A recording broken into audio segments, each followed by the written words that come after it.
Bueno, buenas tardes nuevamente. Por favor, siéntanse en libertad de interrumpir en el momento en que lo crean oportuno, ¿verdad? Interrumpir, preguntar, discutir, contradecir, eso está bien visto en esta clase. Nos corresponde que hablemos ahora ya en materia de el tributo. Como ven, la primera lección y media del programa ha sido encajar la materia en el derecho financiero y ahora nos estamos adelantando más al nombre de esta materia en el pensum de la Facultad de Derecho, en el currículum de estudio de la Facultad de Derecho. ¿Qué es, pues, el tributo? En la lección anterior habíamos hecho alusión a la Ordenanza General Tributaria Alemana de 1919. Y decíamos que el acta de nacimiento del derecho moderno, del derecho tributario moderno, es esa Ordenanza General Tributaria Alemana de la República de Weimar, que hace el tránsito de la relación de poder a una relación jurídica. ¿Qué quiere esto decir? Antes el derecho tributario era mera exacción, mero meter una potentior persona la mano en la bolsa del particular, en la propiedad del particular, y extraer en uso de su poder de imperio, extraer recursos para el Estado. Es decir, antes de 1919 el derecho tributario se conceptuaba como una relación de poder, una relación de supremacía del ente público y de sujeción por parte del ciudadano. La Ordenanza General Tributaria Alemana se caracteriza, pues, por hacer una transición a una relación jurídica.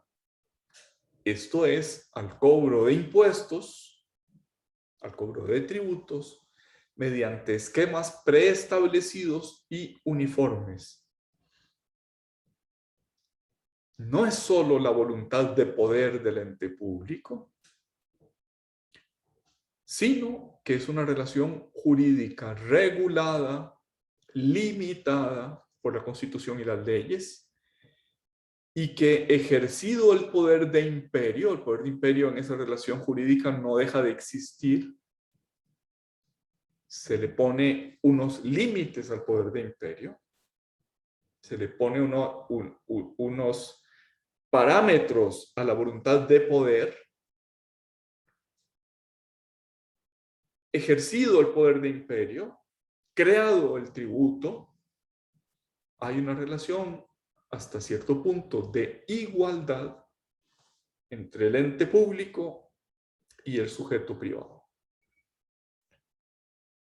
Es cierto que el ente público ejerce su poder de imperio con unas potestades que no tienen los particulares, con unas potestades que se imponen a la voluntad privada, pero aún con ese origen, aún con esa potestad, la relación mantiene un cierto parámetro de igualdad, porque la discusión sobre si se causó o no el tributo en ese esquema preestablecido y uniforme, la dirime no el propio Estado, sino una parte del Estado que es el Poder Judicial, los tribunales.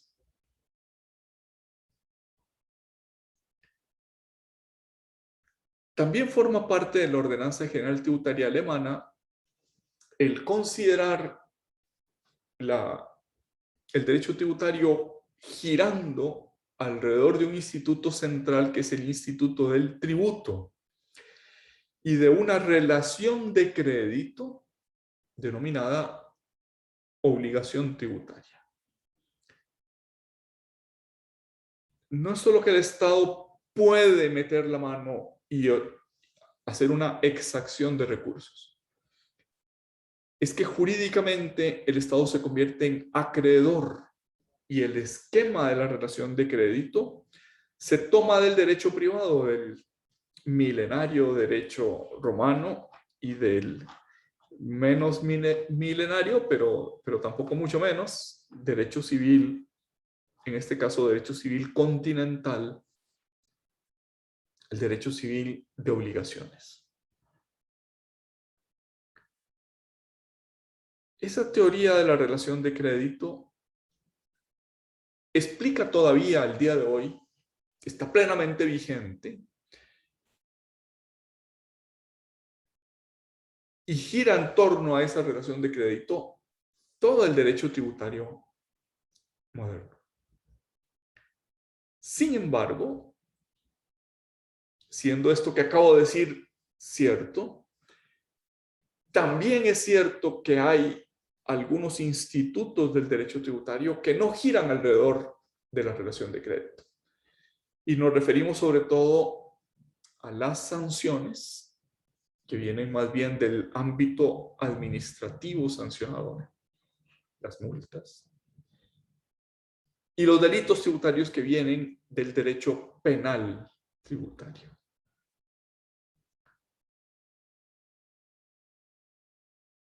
Aún así, esos institutos, por ejemplo, las multas, por ejemplo, los delitos, están para garantizar la relación de crédito.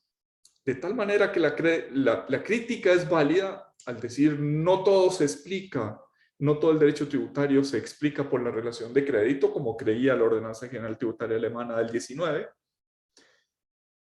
Pero sí es lo cierto que otras instituciones, por ejemplo las sanciones penales o pecuniarias, están para proteger el adecuado cobro de esa relación de crédito.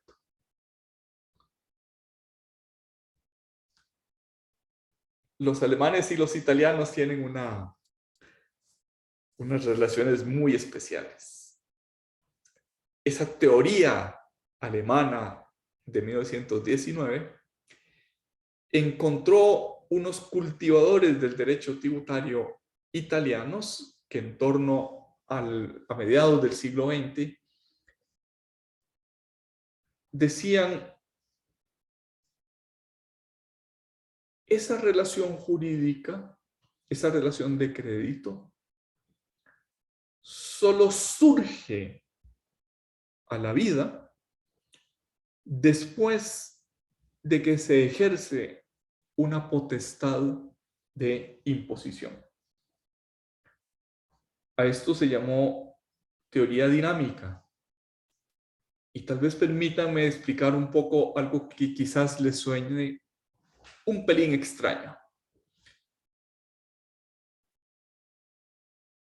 Algunos tributos requieren de la intervención del ente público y no solo de la relación jurídica que nace del hecho generador. En la relación que nace del hecho generador, lo decíamos en la clase del jueves pasado, si A, entonces B. Si renta, entonces impuesto sobre la renta. Si dividendos, impuesto a los dividendos. Si propiedad, entonces impuesto de bienes inmuebles o impuesto al ruedo, impuesto a la circulación de los vehículos del cual soy propietario. Si A, entonces B.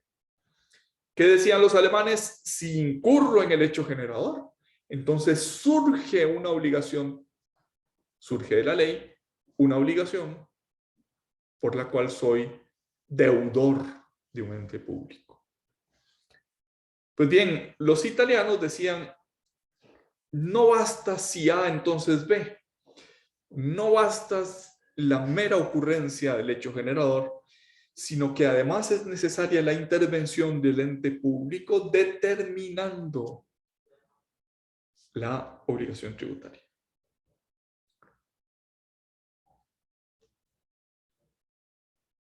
Ello es cierto, hay algunos tributos que tienen esa intervención del ente público, pero la gran mayoría de los tributos no requieren el ejercicio de esa potestad de imposición. La gran mayoría de los tributos se rigen por el puro esquema original de la Ordenanza General Tributaria Alemana. Si sucede derecho generador, surge la obligación de declarar su ocurrencia y de declarar la existencia de la obligación tributaria sin intervención del ente público. La potestad de imposición del ente público no se pone en acto mayoritariamente. Ejemplos, en Costa Rica se fiscaliza probablemente un 3% de las declaraciones de impuestos sobre la renta. El 97% restante son pura responsabilidad del declarante. Y los tributos modernos se caracterizan, porque ello es el esquema ordinario habitual. El Estado no interviene, o el ente público no interviene, sino a posteriori, y más bien para fiscalizar. Es cierto que hay algunos tributos que todavía siguen ese esquema de los italianos del ejercicio de la potestad de imposición. Por ejemplo, en el impuesto de patentes municipales en Costa Rica, hay que presentar los ingresos al ente público, esa es la declaración, pero no se pueden pagar sino después de que el ente municipal ponga a cobro los recibos. Es una determinación por recibo. Se ejerce la potestad de imposición, surge a la vida jurídica la obligación tributaria del impuesto de patentes cuando la municipalidad ha ejercido esa potestad.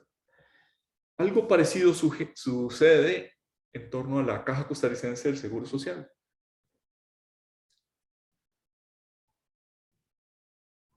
¿Por qué sucede esto en torno a la caja, en torno a las cuotas de seguridad social? Lo veremos con detalle en una charla que hablaremos solo sobre ese punto, pero adelantemos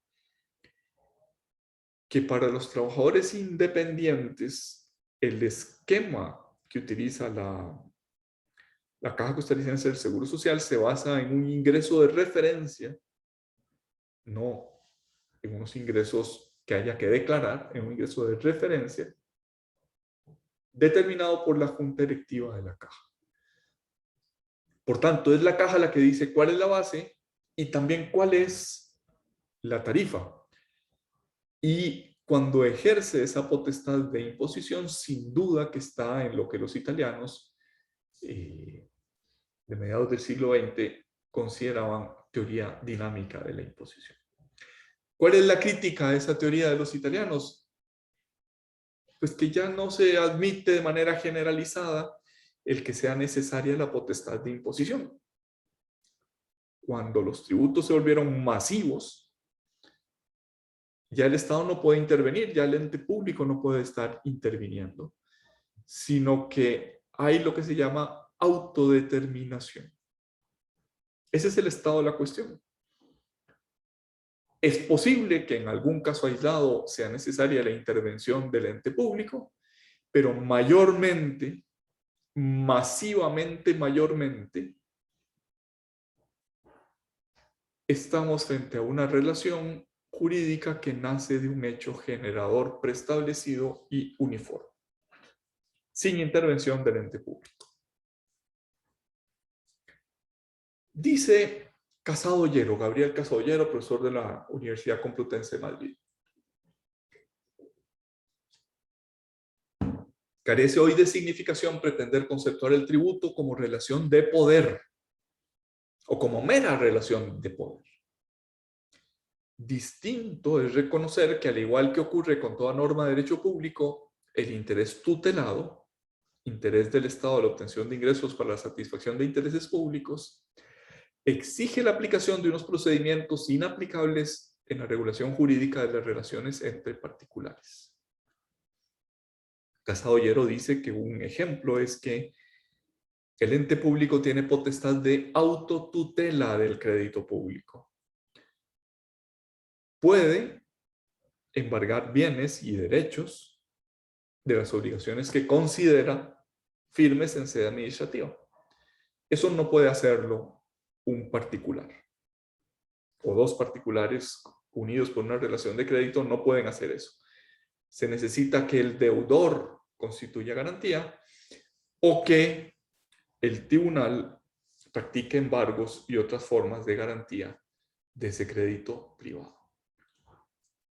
Pero veamos que el enfoque, lo que subraya Casadollero es que ya no es el tributo una relación de poder, es una relación jurídica. El tránsito de la relación de poder a la relación jurídica es lo que caracteriza ese nuevo enfoque que inauguraron los alemanes con la Ordenanza General Tributaria de 1919. Otro profesor español, también de la Complutense de Madrid, Fernando Sáenz de Bujanda, dice el derecho tributario que es la rama del derecho que estudia las normas materiales que establecen el tributo, así como el conjunto de potestades que tiene la administración para la aplicación de estos, para la aplicación de los tributos. Establecer, es decir, crear. Potestades para aplicar, es decir, derecho procesal tributario. Señala Sáenz de Bujanda que lo que caracteriza al derecho tributario es la combinación de aspectos materiales y formales. Aspectos materiales, cómo es el tributo, cómo surge la vida, qué es derecho generador, cómo se determina. Y formales, procedimientos para la aplicación, procedimientos públicos, procesales. Esa combinación entre aspectos materiales y formales es una característica central del derecho tributario. A eso, añade Sáenz de Bujanda, es un enano de otro cuento, pero se pega a esa combinación de aspectos materiales y formales los aspectos sancionatorios. Dice en nuestro medio Torrealba Navas, el tributo es el instituto central del derecho tributario, lo mismo que decían los alemanes en 1919. Y ese tributo es la prestación coactiva, no es voluntaria, coactiva, establecida unilateralmente por el Estado u otro ente público, normalmente pecuniaria, ya vimos que mayoritariamente, muy mayoritariamente es pecuniaria. Los ejemplos de tributos en especie son escasos, están en vías de extinción. Prestación coactiva, pues, que se exige en uso del poder atribuido y limitado por la Constitución y las leyes. Es la Constitución la que atribuye al ente público, y en este caso a la Asamblea Legislativa, el poder de imposición. Pero también es la Constitución y las leyes las que limitan su ejercicio. Por ejemplo, la Constitución dice, atribuyo en el artículo 121, inciso 13, a la Asamblea Legislativa la potestad de crear tributos, pero los tributos no pueden ser confiscatorios, no pueden exceder de la capacidad económica.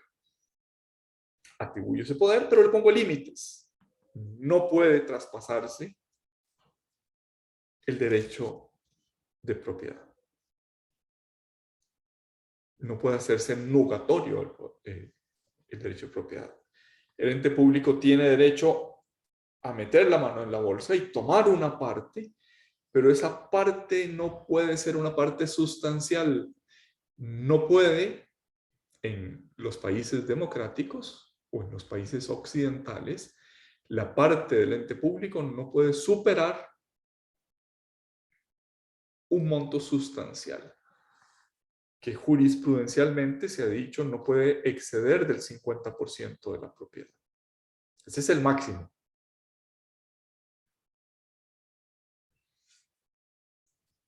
¿De quién se exige esa prestación coactiva? De los que están sometidos a la Constitución y las leyes en virtud de un deber de solidaridad social. No es porque sí. No es el ente público metiendo la mano en la propiedad privada, porque sí, sino porque los que han de satisfacer ese tributo tienen un deber ético, un deber teleológico, un deber ser de solidaridad. El ente público puede exigir el pago porque tiene poder coactivo, pero quienes satisfacen esa prestación coactiva lo hacen cumpliendo un deber de solidaridad. Por eso se dice que los tributos no solo nacen de la ley, artículo 121, inciso 13 de la Constitución Política, también nacen, son parte de vivir en sociedad. Es el precio, decía Benjamin Franklin, que pagamos por vivir en sociedad. Y eso está reconocido en el artículo 18 de la Constitución Política costarricense. Junto a defender a la patria, servir a la patria y otras declaraciones, contribuir al sostenimiento de las cargas públicas. ¿Por qué? Porque así como hay que defender a la patria, hay que contribuir al sostenimiento de las cargas públicas, y eso solo tiene sentido de manera solidaria. Esas prestaciones coactivas, llamadas tributos, ese instituto central del derecho tributario, tienen por finalidad la satisfacción de necesidades públicas. No solo es una prestación coactiva, no solo debo satisfacerla por mi deber de solidaridad, sino que esa prestación pretende satisfacer el programa constitucional, pretende satisfacer las necesidades públicas que la Constitución y las leyes atribuyen al ente público. En otras palabras, el pago de los tributos no son sanciones de un acto ilícito. Cuando me cobran impuestos sobre la renta, no es que el Estado le parezca mal que yo obtenga renta.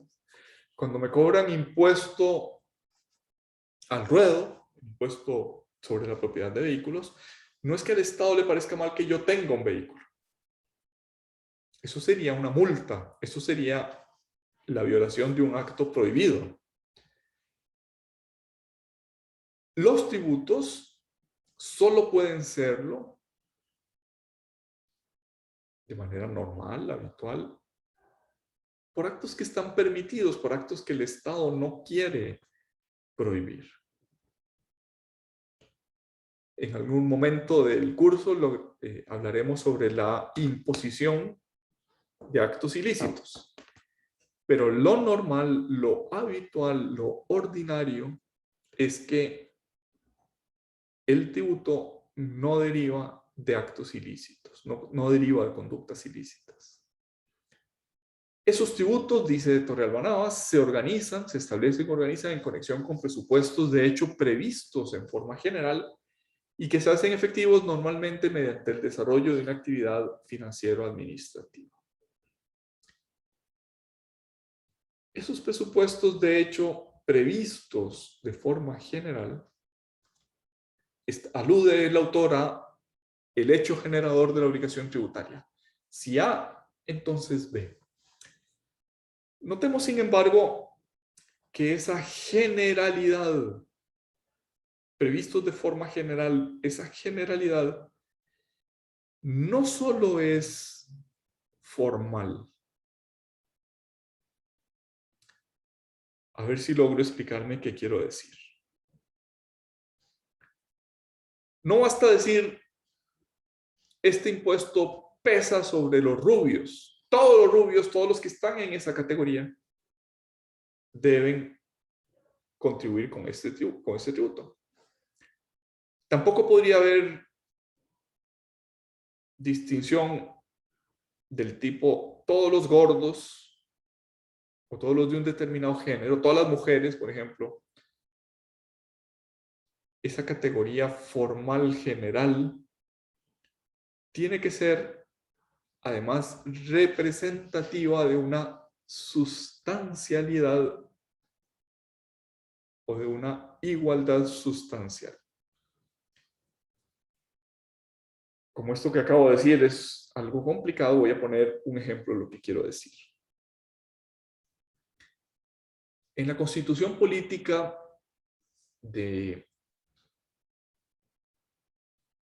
1842, hace algunos años, de 1842, decía que para ser presidente de la República,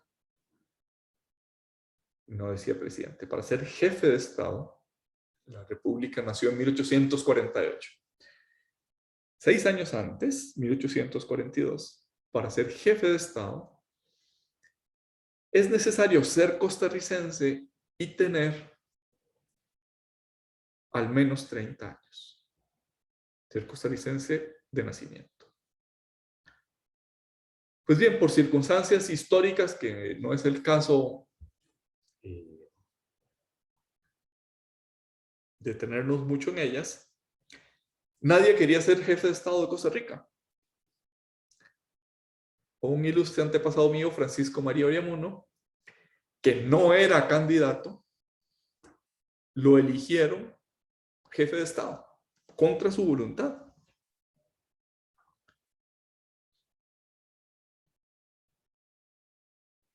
Y además por unas mayorías increíbles. Más del 90% de los votos fueron a su favor. Y él no quería, de verdad que no quería. No quería por razones políticas y no quería por razones personales. Tanto que el Parlamento, el Congreso, decidió que el jefe de Estado debía residir donde estuviera la capital. Y la capital, recuerden que acababa de ser la Guerra de la Liga, cuya disputa principal era dónde estaba físicamente la capital, si en San José, si en Heredia, si en Cartago, si en esas 4 ciudades del Valle Central. Y fue una guerra, para los parámetros nuestros, bastante sangrienta, que dejó muchas heridas durante bastante tiempo. Hasta que Aurelio Carrillo dijo la capital en San José y punto. Para eso soy el que mando. Pues bien, en 1842, ya expulsado Morazán, se dijo la capital es donde está la Asamblea Legislativa. Y la Asamblea Legislativa está en San José. Por tanto, el jefe de Estado debe residir donde está la Asamblea Legislativa. Bueno, el cuerpo legislativo no se llamaba todavía Asamblea Legislativa, eso es una terminología posterior. Don Francisco María Oriamuno no quería porque vivía en Cartago y entre otras cosas esto significaba descuidar sus negocios, su finca ganadera y su producción de papas en Cartago y tener que residir en San José. Pues bien, en el año 43, acabando el año 43 y pasando al 44, pidió permiso a la asamblea para ir a pasar Navidad y Año Nuevo con su familia en Cartago. Y el Congreso no conoció esa petición y se declaró en receso. Es decir, los diputados se fueron a gozar de sus vacaciones de Navidad y Año Nuevo y no le dieron el permiso al jefe de Estado, quien dicen que se puso tan bravo que dijo, ahí les dejo esa, le hace una mala palabra ahí, y se fue para Cartago. En enero del año siguiente no regresaba. La asamblea le mandó una excitativa, señor jefe de Estado, mire, regrese. No hizo ningún caso. Una segunda excitativa, si no viene, le vamos a iniciar juicio por abandono de la función pública. Tampoco vino. Y en efecto lo mandaron a traer con la fuerza pública y le hicieron un juicio penal por abandono de la función pública. Bastante han cambiado los tiempos de entonces para hoy. Y don Francisco, que hizo su propia defensa, es una defensa muy curiosa porque dice: la pena por abandono de la función pública es la inhabilitación para ejercer cargos públicos por, no me acuerdo cuánto, por 10 años. Que es exactamente lo que quiero. Impónganme la pena. Esa fue su defensa. Como ven, es una época muy curiosa de la historia costarricense porque nadie quería ejercer el poder público. El único que sí quería era Castro Madrid. En esa crisis, Castro Madrid tenía 28 años. Y la Constitución decía, para ejercer la más alta magistratura, para ser jefe de Estado, se necesita tener al menos 30 años. Como el único que quería era Castro Madrid, ninguno de los demás quería, modificaron la Constitución Política en 1848 para que el requisito fuera tener 30 años o ser rector de una de las universidades del país. Y Costa Rica tenía una sola universidad cuyo rector era Castro Madrid. Entonces, aunque formalmente tener 28, 30 años o ser rector era una categoría general, de hecho, no la era, era una norma establecida para una persona, para que Castro Madrid pudiera ser, ahora sí, primer presidente de la República Costarricense. Entonces, cuando se dice que esos presupuestos de hecho previstos de esta forma general, esa generalidad no solo es formal, sino que tiene que ser material, respetuosa del principio de igualdad reconocida por el artículo 33 de la Constitución Política.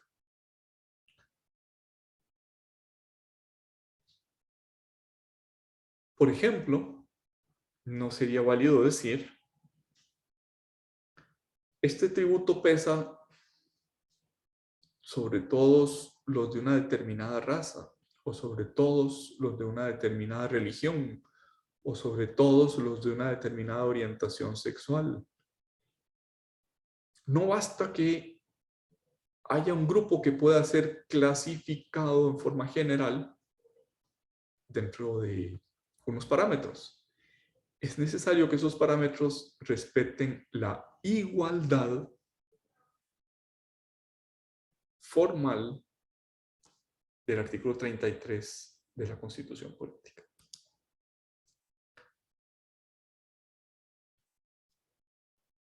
El tributo es, pues, una prestación patrimonial, patrimonio, dinero, pecuniaria, nacida de una relación obligacional, derecho-obligaciones, la explicación de los alemanes en 1919, en donde el vínculo entre las partes nace en virtud de un deber constitucional de contribuir a los gastos del Estado, artículo 18 de la Constitución Política,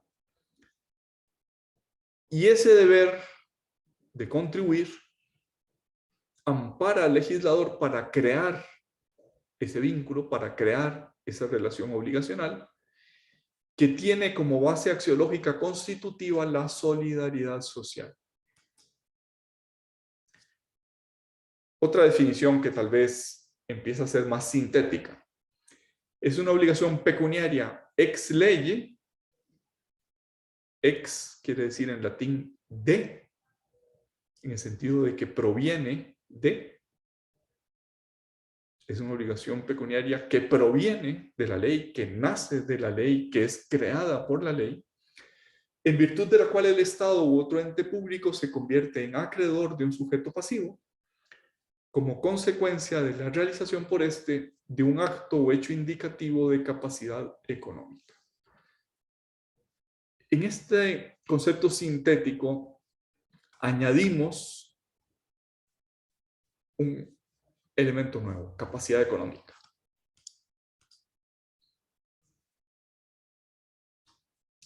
Cuando Torrealba nos dice que los presupuestos de hecho previstos de manera general, está diciéndonos también que esos presupuestos de hecho tienen que ser indicativos de capacidad económica. Esto es, no por ser rubios, no por ser gordos, no por ser hombres o por ser mujeres, sino por tener alguna indicación de capacidad económica.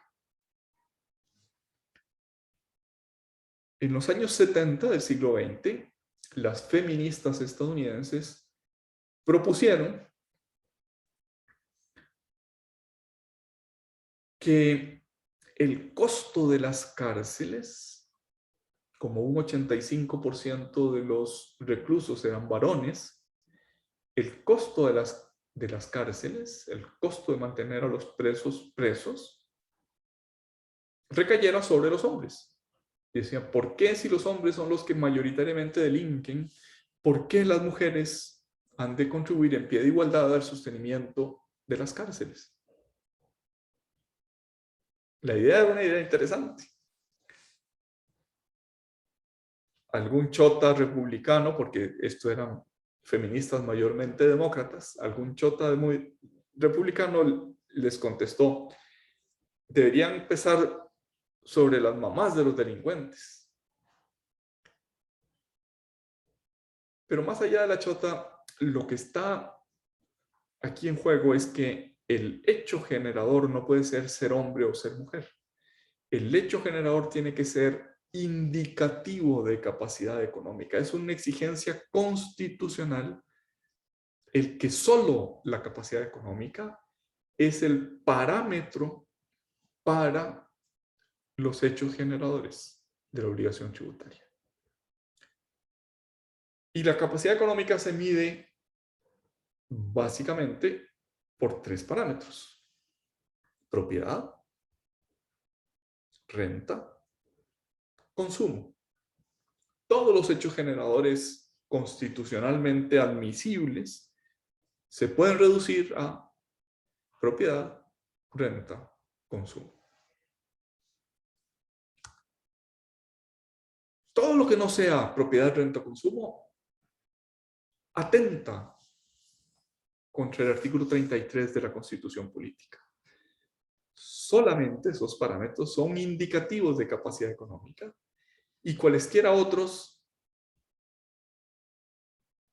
ya no son respetuosos del principio de igualdad. Recapitulando, estamos frente a un poder de imperio limitado.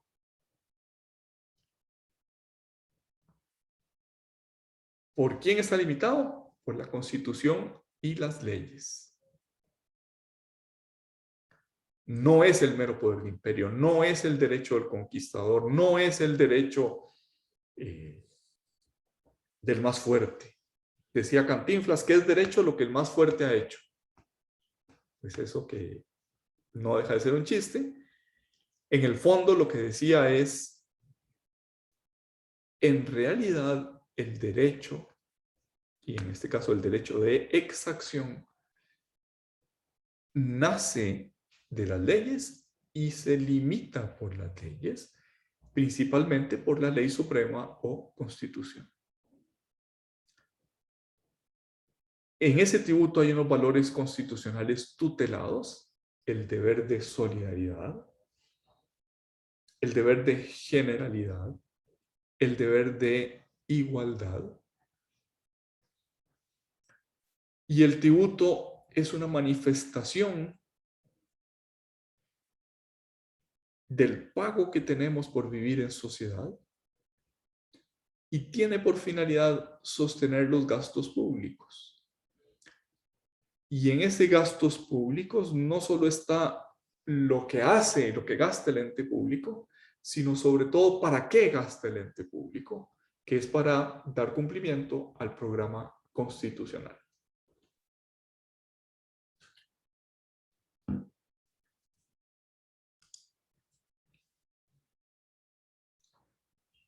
Esto que acabamos de decir nos lleva a la teoría de los fines de los tributos. El fin principal, el fin sin el cual ninguno de los otros se puede cumplir, es el fin recaudatorio. Recaudar ingresos para financiar el gasto público.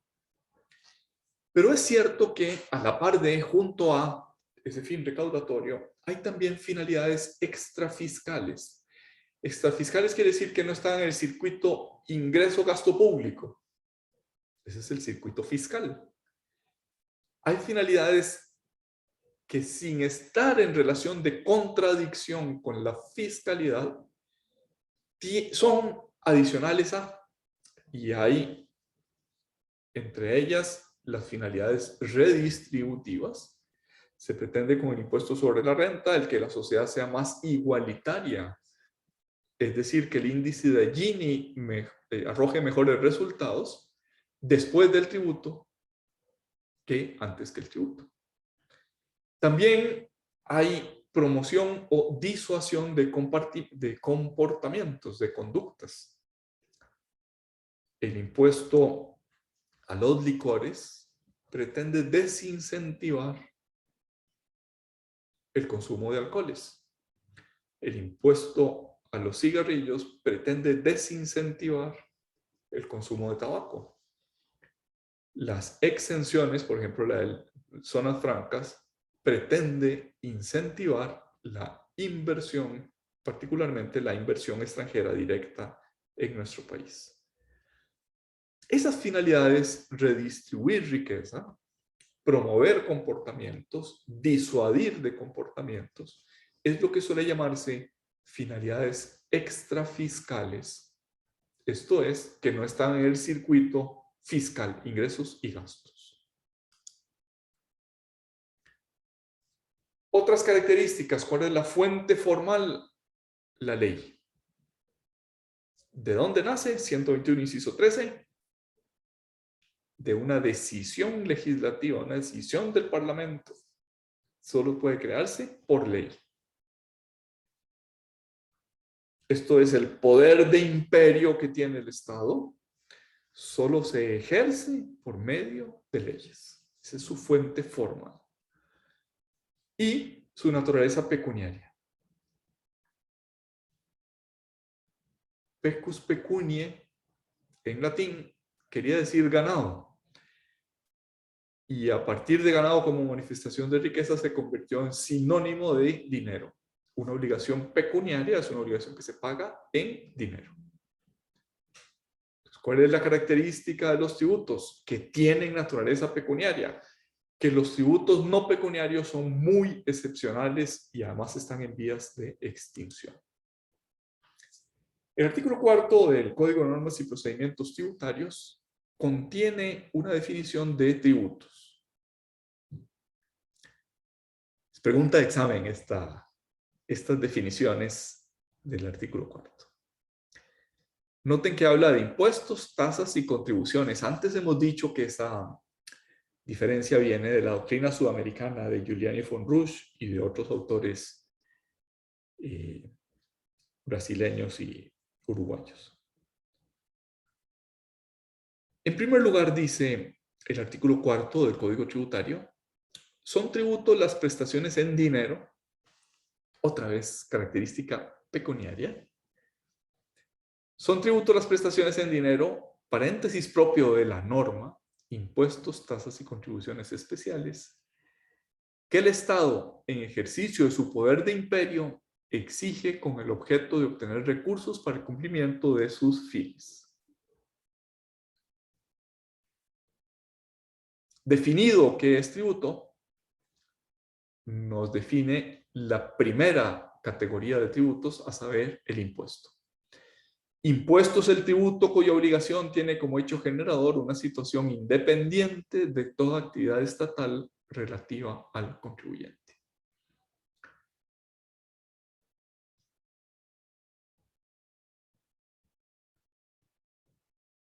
El primer contacto que tenemos con esta norma nos genera insatisfacción.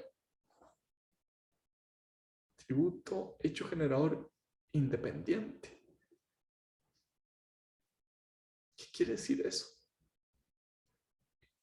contradice la lógica del discurso, contradice la lógica del discurso, las definiciones negativas. Yo no puedo decir mesa es lo que no es silla, porque no he dicho nada de mesa. No puedo decir perro es el que no es gato. No puedo decir tributo es lo que es independiente de una actividad estatal. En lógica, las definiciones tienen que decirme algo de lo objeto definido. Perro es un mamífero de 4 patas que tiene tales y cuales características, que ladra y mueve la cola.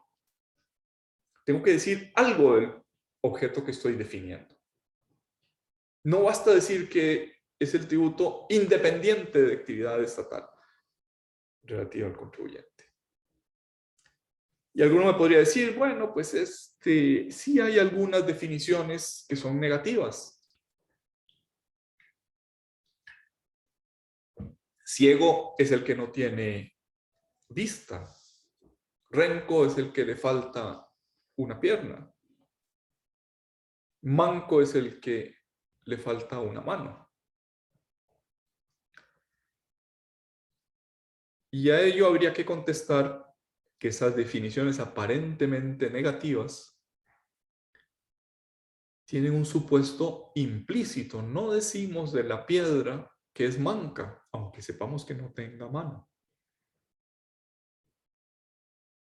Decimos de alguien que debería tener manos, que le falta una. Ese es el manco. No podemos decir este vaso es renco, porque un vaso no tiene piernas. Solo podemos decir que este ser humano, dando por supuesto que debería tener piernas, no las tiene o le falta una, porque lo normal, lo habitual, lo que se supone pertenece a su naturaleza es que tenga habla, no que sea mudo, que tenga oído, no que sea sordo, que tenga manos, no que sea manco, y así sucesivamente. Pues bien, regresando a nuestra materia, cuando decimos que el tributo tiene como hecho generador una situación independiente de toda actividad estatal relativa al contribuyente, lo que queremos decir, o lo que quiere decir esta norma, es que el contribuyente no tiene derecho a exigir nada en concreto del ente público. El impuesto sobre la renta se paga y cuando yo pago el impuesto sobre la renta no tengo derecho a exigir que mi calle tenga iluminación. Se paga, entre otras cosas, para iluminar, pero yo no tengo derecho a ninguna prestación concreta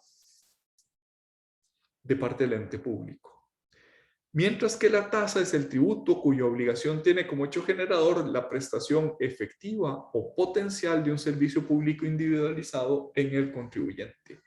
El servicio de alumbrado público se financia con tasas. El alumbrado público se financia con el tributo llamado tasa. Y en la tasa, el producto, lo que se recauda de la tasa, no puede tener un destino ajeno al servicio que constituye la razón de ser de esa obligación. De tal manera que la afirmación de que el impuesto tiene como hecho generador una situación independiente de cualquier prestación pública, en el fondo lo que estamos diciendo es el tributo no es como la tasa cuyo hecho generador es la prestación de un servicio individualizado en el contribuyente. Eso es lo que quiere decir esa expresión, situación independiente de toda actividad estatal relativa al contribuyente.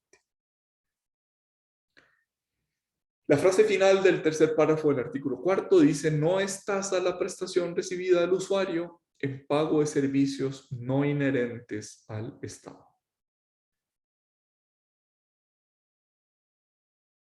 En otras palabras, el servicio público es necesariamente un servicio inherente para que estemos frente a la tasa. Y si ese servicio no es inherente, entonces no estamos frente a la tasa, sino que estamos ante otra figura que el código no dice cuál es, pero que en general se identifica con los precios públicos.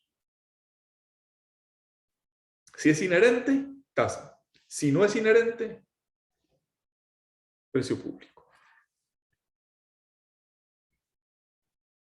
Ahora, ese concepto de inherencia es un concepto dinámico que va cambiando con el tiempo. En los años 60 del siglo pasado, la Corte Constitucional italiana dijo que el teléfono, el servicio telefónico, era un servicio inherente al Estado, es decir, el Estado no puede dejar de prestar ese servicio. Y uno podría criticar, bueno, ¿y qué ha pasado en los 2000 años que anteceden a esa declaración de la Corte Constitucional italiana? Bueno, pues no era inherente, pero empezó a hacerlo cuando estuvo disponible. Y vean que esto no nos es ajeno a nosotros. El ICE, el Instituto Costarricense de Electricidad, que prestaba el servicio telefónico, satisfacía ese servicio inherente al Estado poniendo teléfonos públicos por todo el país. En la comunidad más aislada en la montaña había un teléfono público.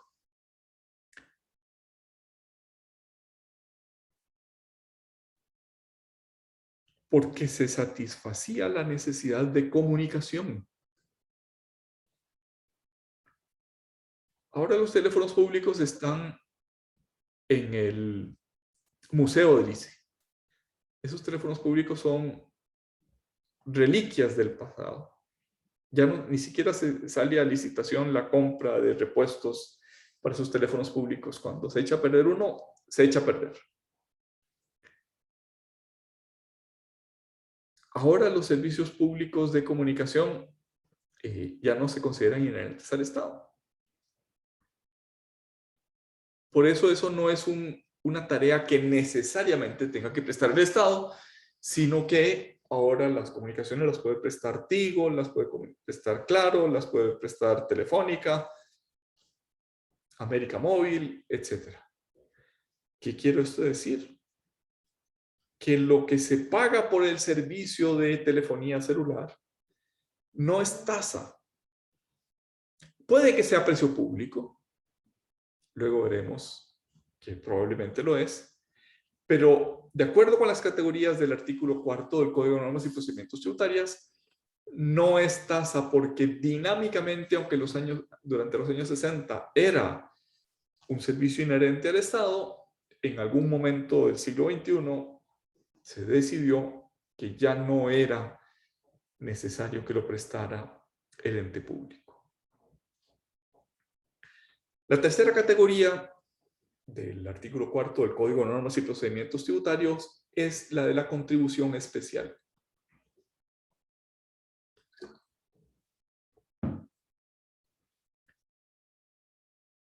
Si ustedes leen el artículo 121, inciso 13, dice que corresponde a la Asamblea Legislativa establecer los impuestos y contribuciones.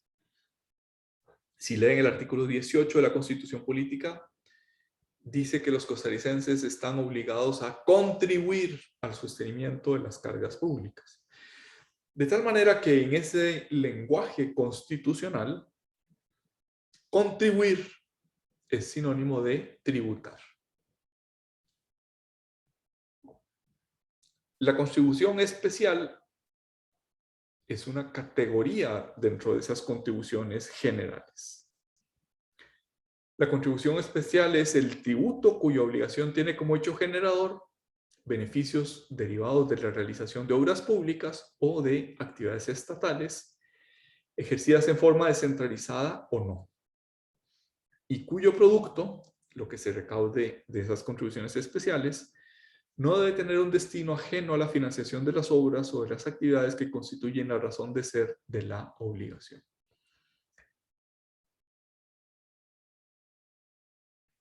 Una obra pública o una actividad estatal se financia principalmente con impuestos. Pero cuando esa obra pública o ese servicio importa o comporta un beneficio adicional, un beneficio particular para un grupo, entonces el ente público puede a ese grupo cobrarle una contribución especial. Esto es una contribución adicional a la contribución general o impuesto. Ejemplo. Cuando se inauguró la Ruta 27 a Caldera, una gran cantidad de predios, una gran cantidad de terrenos, obtuvo una revaluación, una revalorización, una plusvalía en esos terrenos que quedaban aledaños o cerca de la Ruta 27. El Estado no lo hizo en aquel entonces, pero podría haberlo hecho. Es decir, la Ruta 27 se financia mayormente con impuestos, pero además quienes se van a beneficiar particularmente de esa obra pública tienen una contribución especial. Pagan sus impuestos sobre la renta al valor agregado, los que correspondan, pero adicionalmente contribuirán en forma especial al financiamiento de esa obra pública. Esas son las contribuciones especiales. Por eso dice las líneas finales de este párrafo cuarto del artículo cuarto, el producto de la contribución especial no debe tener un destino ajeno a la financiación de las obras o de las actividades que constituyen la razón de ser de la obligación. En otras palabras, mientras el impuesto financia la actividad general estatal, las obras públicas y los servicios en general del Estado, la contribución especial solo tiene por finalidad la obra pública que constituye la razón de ser de la obligación. En Costa Rica esas contribuciones especiales son escasas, por no decir casi inexistentes. Están previstas en el código, pero en la práctica es muy difícil encontrarlas. La Municipalidad de San Rafael de Heredia tiene un reglamento de contribuciones especiales. La Municipalidad de Curridabat tiene también un reglamento de contribuciones especiales. Pero es lo cierto que en ambos casos no han tenido éxito en establecer ese tipo de contribuciones. Podría ser una herramienta muy interesante. Por ejemplo, en el barrio donde yo vivo hay un tendido eléctrico muy feito, muy desagradable a la vista. Y los habitantes de mi barrio podríamos tener interés en que se hiciera un cableado subterráneo que seguro con las lluvias de los últimos días nos habríamos arrepentido, pero podríamos tener interés en que ese cableado que se ve tan feo, que no se ve bonito, fuera totalmente subterráneo. Además es mucho más seguro, tiene otras ventajas. Y la municipalidad podría decir, bueno, pues sí, está bien, pero yo tengo cosas más importantes que hacer que meterle el cableado subterráneo a estos señores de este barrio. Tengo otras necesidades más urgentes, tengo otras partes del programa constitucional que cumplir antes que cumplir esa. Y bueno, podríamos decir, los de mi barrio, habría una contribución especial. Pagamos una parte del costo de esa obra pública o de ese servicio público si la municipalidad se decide hacerla. Es una especie de negociación entre quienes soportan la contribución especial y el ente público que realiza la obra pública o actividad estatal. Bien, vamos a dejarlo por ahí el día de hoy. Si no hay aclaraciones, comentarios, observaciones, preguntas, o si no quieren discutir algo de lo que hemos visto el día de hoy. Les recuerdo que ya están las lecturas que, digamos, dan soporte a la clase del jueves pasado y a la de hoy y a la del próximo jueves. Son 2 lecturas para 3 clases. Ya están en la página web del curso en Metix. ¿Dudas, aclaraciones, preguntas, comentarios? Y si no, nos vemos el próximo jueves. Creo que no, profe. Muchas gracias. Con gusto. Me pasa tampoco, profe. Muchísimas gracias. Muchas gracias, profe. Gracias, profe. Hasta luego. Gracias, profe. Hasta luego, profe. Gracias, hasta luego. Profe, muchas gracias.